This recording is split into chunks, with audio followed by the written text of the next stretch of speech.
Let me ask you, is there anything better than putting belt to ass on a Saturday afternoon? Because I don't think there is. Heze Kent, you are a Florida Gator.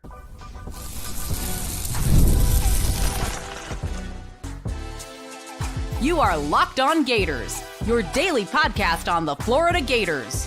Part of the Locked On Podcast Network, your team every day. Woo-hoo-wee!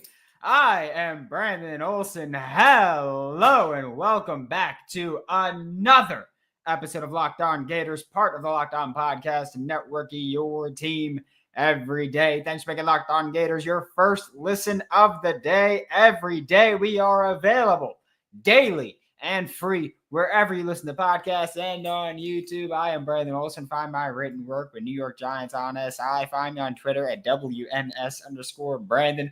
And oh my goodness, the Florida Gators landed a physical freak in Heze Kent. Absolute menace, tight end, offensive lineman. I frankly don't give a damn, because when it comes down to it, what happened was Billy Napier said, "Hey, Mario Cristobal. Hey, Mike Norvell, you soft coach, you little crybaby, you Karen Norvell. Belt to ass on the recruiting trail for Heze Kent." And that's what he did once again. Beautiful addition here. He doesn't give a damn about who you are. He doesn't give a damn about where you coach. He's taking what he wants, because that's what he's doing right now, right? That's how it's going. You smell that? Smells kind of like Billy's cooking. Smells kind of like Billy's cooking over there. And oh man, yeah, Mario whiff. Isn't it crazy that despite having a 41-17 loss to Mario Cristobal, Billy still grabbed him by his fat freaking neck and shoved his ass in a locker once again? Isn't it crazy that the 41-17 doesn't matter? Isn't that nuts? Oh man, it really goes to tell you hold on, let me get this. Let me not slam on my laptop. Really goes to the trajectory of the program. The trajectory of the state of Florida. The trajectory of me getting stuffed in the locker once again by Billy Napier. Your trajectory don't mean jack diddly shit. Whoop. Can't say that, but I just did. We're going to have to edit that one out. But it doesn't mean a damn thing, because the Florida Gators just landed Heze Kent, offensive tackle, tight end, whatever you want to call him. I'm going to get in trouble for that one, but I'll tell you what, it was really, really worth it, because I don't care about it at all there. Heze Kent is a 4-star on 3. And I'm not going to worry about the position rankings because he's listed as an offensive tackle some places, tight end some places, athlete some places. He doesn't matter. It doesn't matter. On 3, the 141st player nationally, 7th player in the state of Georgia. 24/7, the 167th player nationally, 18th player in the state of Georgia. Yeah. I see you guys. Yeah, it slipped out.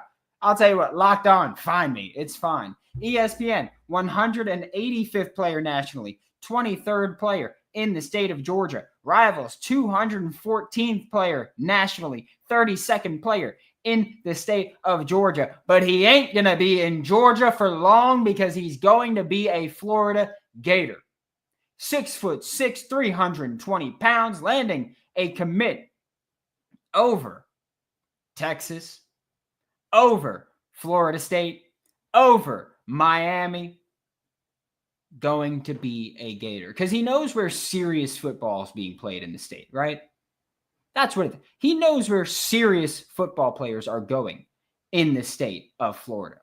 That's where they're going. If you want to go to Florida and you want to play serious football, go to the University of Florida. Go to the flagship. Go there. Okay? Because that's what the real players are doing.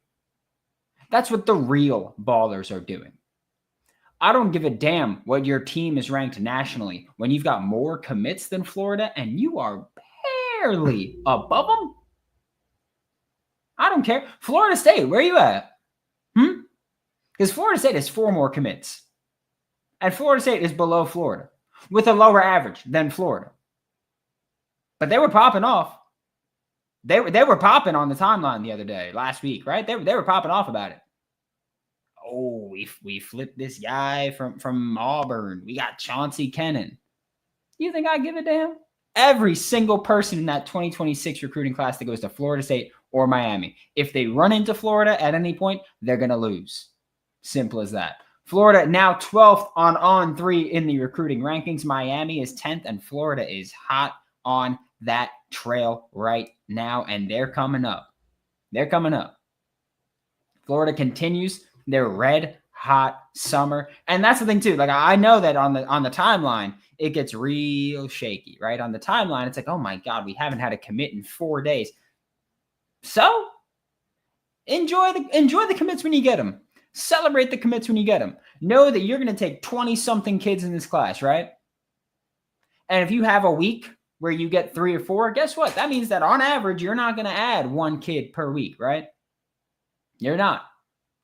But you know what that means? That means this isn't an average week. That's what that means. Because Florida has landed 3 commits this week. This ain't an average week. This ain't an average recruiting class. This ain't an average ass whooping by the Florida Gators on the recruiting trail, right? No. No, it's not. No, it's not. This is Florida going out there, doing what they're doing, and going to land elite talent. Elite talent, specifically from the Southeast. That's what they've been doing, right? That's been a lot of their kids have been coming out of the Southeast, and they're going to be Florida Gators. And look, I'm not someone that's, super sky high on Billy Napier. I'm really not.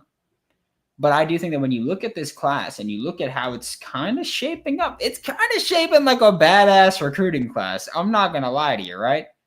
I'm not going to lie at all. Because, hey, I don't need to lie, right? My team's winning. My team's up. My team's doing great. And whether or not they're doing great or not, it doesn't matter to me. I still get to celebrate. I still get to be happy about it. We're going to talk about this 2026 recruiting class. We're going to talk with the chat. I'm going to see if I'm going to get fined. I hope not. I might. We'll see what happens with it. I don't know. I've never slipped up before, so we don't know what's going to happen on the show. But hey, that's live. That's live streaming for you, right? We'll be right back with Locked On Gators.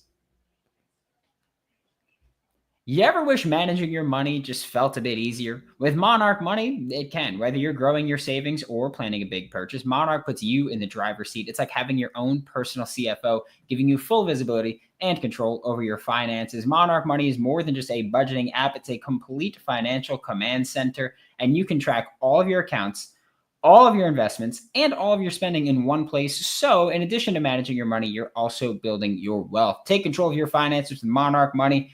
And use code LOCKEDONCollege at monarchmoney.com for 50% off your first year. That's monarchmoney.com. Code LOCKEDONCollege for half off your first year with monarchmoney.com. Thanks again for making Locked On Gators your first listen of the day every day. We are available daily and free, wherever you listen to the podcast and on YouTube. As always, I am Brandon Olsen. See you in the chat. I'm going to catch up to the chat here. For a second. That was fun. I'm not gonna lie. It's fun to pop off every now and then. Just want to throw that out there. And yeah, I would say we got Ryan Tooper talking about Road to Glory. I started my own Road to Glory. Didn't go awesome. I played corner there. Didn't go awesome, but hey, it is what it is. And the Florida Gators, though, their Road to Glory is their road to greatness. I see you guys all popping off. We're having a good time. We're having a really good time here. Ryan Tooper's in here. We got Harrison Sanchez, Landon Nation. Yo Bass is in here. Q's in here. Oh, we got everybody. It's a family reunion this Saturday afternoon. It's hot as hell, if you can't tell. I don't like to have the AC on when I'm going live, so it's hot as hell here. But the Florida Gators 2026 recruiting class right now, like, you look at the top of it, right? And I'm going to look at 24/7 here just because I think that their format is a bit easier there. But top-ranked players, C.J. Bronaugh, Florida. Kendall Gervil, Florida. K.J. Ford, Texas, bit west, right? Marquez Daniel, Alabama, Southeast. Heze Kent, Georgia, Southeast. Justin Williams, Florida. Malik Morris, Florida. Will Griffin, Florida. Jaraylon McCoy, Mississippi, which is like just in the SEC, still in the Southeast, but it's like a little west-ish, but still Southeast. Carson Baker, Georgia, Southeast. Tyler Chukiam, Georgia, Southeast. Chancellor Campbell, Florida. CJ Hester, Florida. Caden Hall, Florida. Kekua Amua is Hawaiian, but IMG. Janari Carr, Florida. Javari Lucas, Florida. Desmond Green, South Carolina, Southeast. Like that's what they're doing. And this I think is more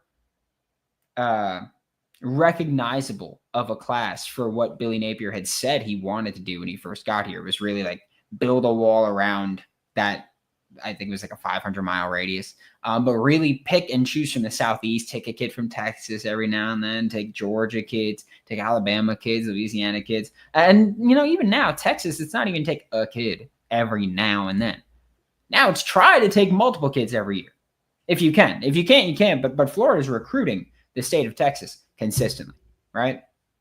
They're all doing it.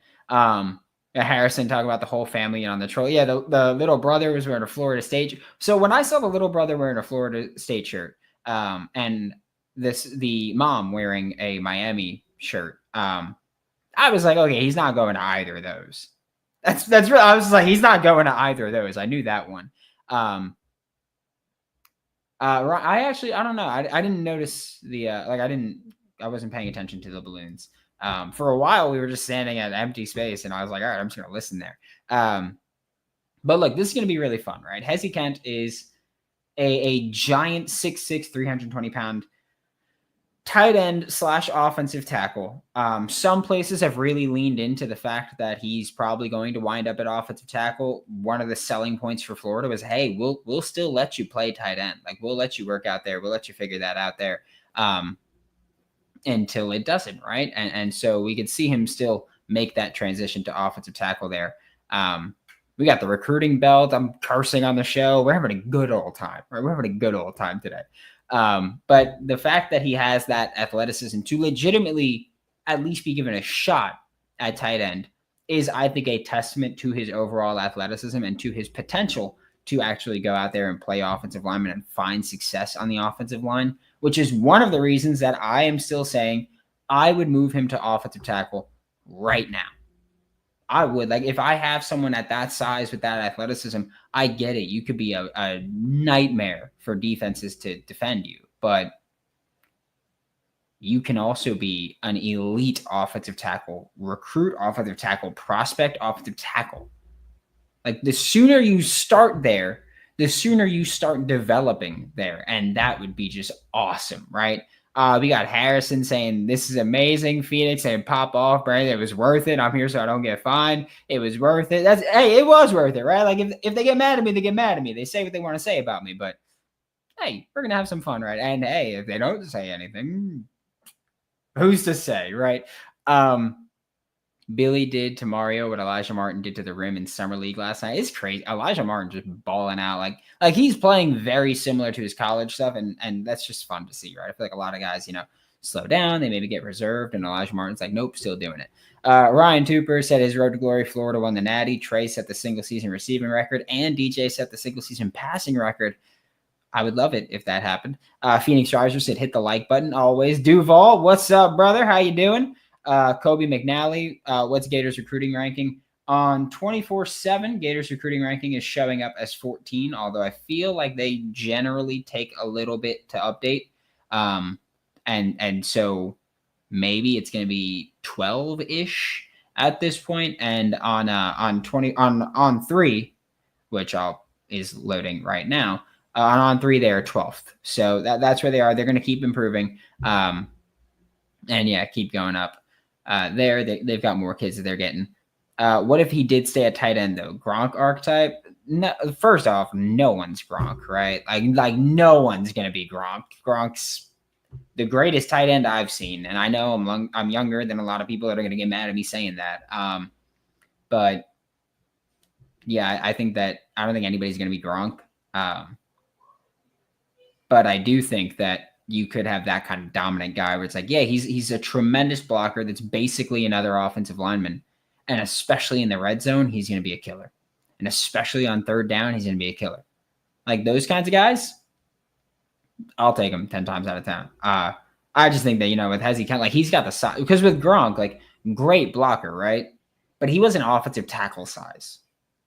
Like he was arguably for a long while the best blocking tight end in the entire NFL. But he wasn't offensive tackle size. He couldn't go out there and play offensive tackle.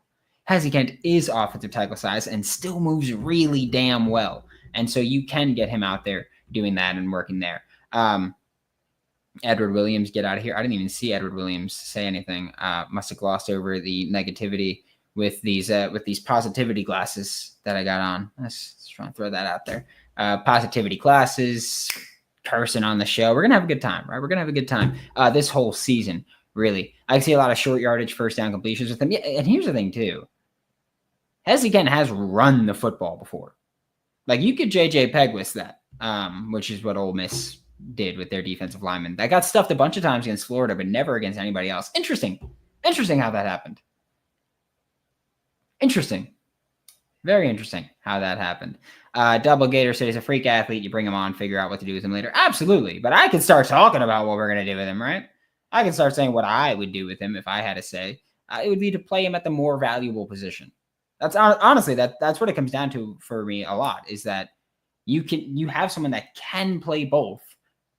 Why not play him at the more valuable position, right? Just makes sense to me there.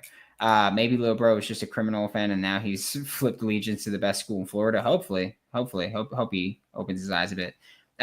They camp it out the fire that Billy Napier is cooking with. Preach it, my brother. Exactly. Double. Yeah, look, this is an awesome day. The Florida Gators landed a commitment from a physical freak, an anomaly.